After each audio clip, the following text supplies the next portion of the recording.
Ƙasar Iran ta hana ƙasar Amurka da Isra'ila rawar gaban hantsi, yayin da a yanzu ƙasar Iran ta zama ƙadangaren bakin tulu ga waɗannan ƙasashe na Amurka da Isra'ila, kuma haka zalika ta zamanto masu ciwon ido. Me dalili? Yaƙin nan da ke faruwa tsakaninsu bayan duk abubuwan da suka faru, Donald Trump ya sha fitowa ya faɗi abubuwan da shaci faɗi ne a cikin yaƙin. Daga bisani kuma a gaba haka yake ba, inda ƙasar Iran ta shammaci ƙasar Amurka da Isra'ila domin Donald Trump bai taɓa tunanin za su yunƙuro su haɗarwa ƙasar nan ta Iran ba su kai ta ƙasa ba, sai kuma gashi sun ɗauki tsawon satuttuka suna gwabza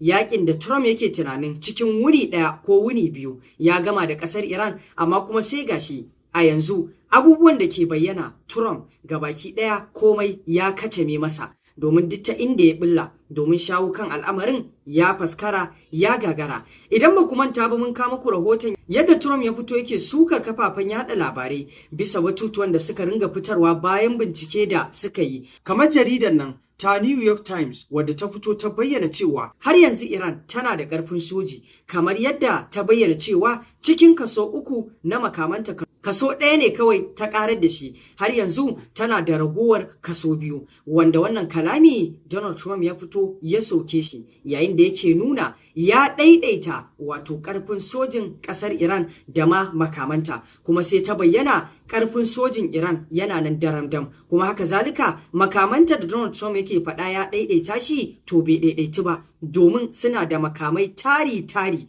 wanda ƙasar Amurka da Isra'ila ba ma su san adadinsu ba. Domin tun kafin fara wannan yaƙi, Donald Trump da Isra'ila da masu masu leƙen asiri duka sun yi bincike na kwakwaf domin sanin irin adadin makamai da ƙarfin da Iran take da shi wajen yaƙin idan za a gwabza. Amma kuma binciken nasu bai amfanar da su komai ba, domin duka CIA ɗinsu da Mossad da sauransu duka ba su gano komai cikin ƙarfin Iran ba. Shi ya sanya ma za mu iya cewa Donald Trump ya rufta cikin wannan yaƙi bai san za ta afka da shi ba. Ƙarshe ƙasashen NATO da yake tunanin za su dafa masa suka kwaye masa baya, duk waɗanda yake tunanin za su dafa masa suka kwaye masa baya a cikin yaƙin. Har ma ya fito yake kalamai waɗanda suke na shaci faɗi, wanda a iya wannan yakin duniya ta gano waye Donald Trump, waɗanda irin kalamai ya saba yi. Da wato in ana batun Donald Trump wasu suna ɗaukar duk kalaman da ya tabbatattu ne, amma a yanzu wannan yakin ya fito da Trump an gane waye shi kuma a wannan mizani kalamansa suke idan yayi.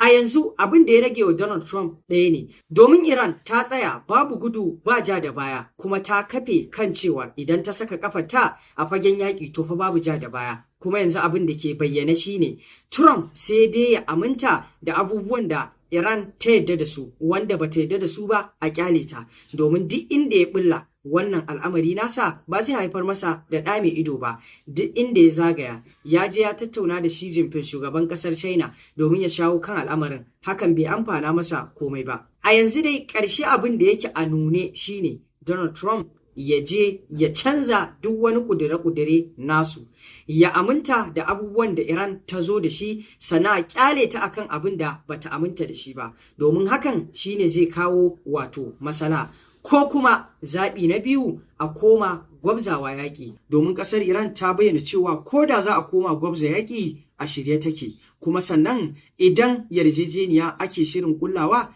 a shirye take, amma kuma yarjejeniyar idan har ba za su take masu abin da ba su aminta da shi ba, dole ne sai an yi yarjejeniyar da ta dace wadda ta aminta da ta, wanda a yanzu Iran dai ta ba da zaɓi biyu, walau yaƙi walau sulhu, duk abin da aka zo da shi a shirye take. To masu saurare, wace shawara za ku ba Donald Trump da ma Netanyahu Firaministan Isra'ila wajen wannan yaƙin? Shin su nannaɗe tabarmar kunya su amince su ja baya cikin wannan yaƙin, ko kuma a'a su koma fagen daga a ci gaba da gwabza yaƙi? A yanzu dai za mu iya cewa yaƙin nan da ke faruwa tsakanin ƙasar Iran, Amurka da Isra'ila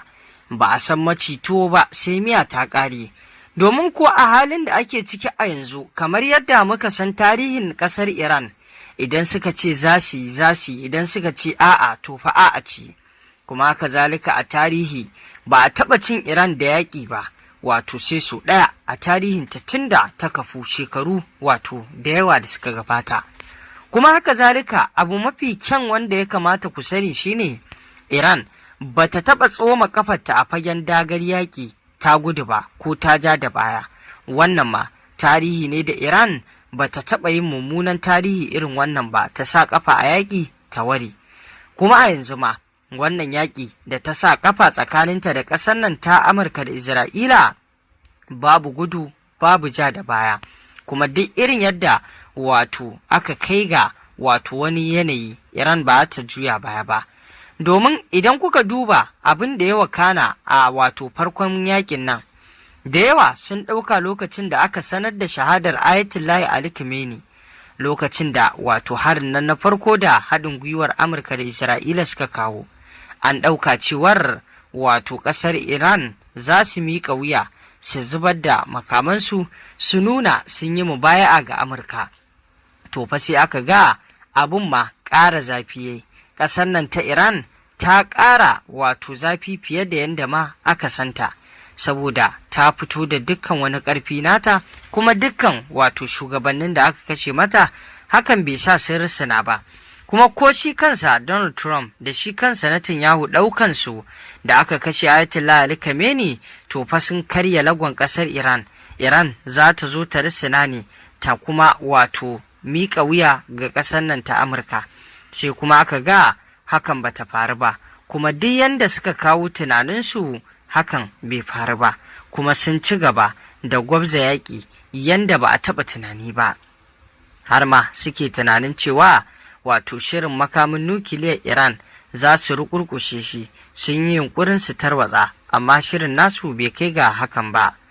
Kuma haka zalika a yanda suke mamaki shine duk wani mukami da aka kashe, wato mukamin wanda yake kai da wanda aka kashe, sai su ga Iran ta ɗauko wani ta ɗora, kuma wanda aka ɗora ɗin ya tafi da wannan aiki yanda ya kamata. Wannan yana ɗaya daga cikin abin da yake ɗaure masu kai. Dama tun kafin shahadar Ayatollah Ali Khamenei an bayyana duk wani mukami babu wakilan da ba a naɗa ba, idan an kashe wannan akwai wannan, wanda hasali ma a yanzu abubuwa da dama na ɗaure masu kai na irin yadda Iran tsarin shugabancinta yake da kuma yadda suke cimma abubuwa da dama.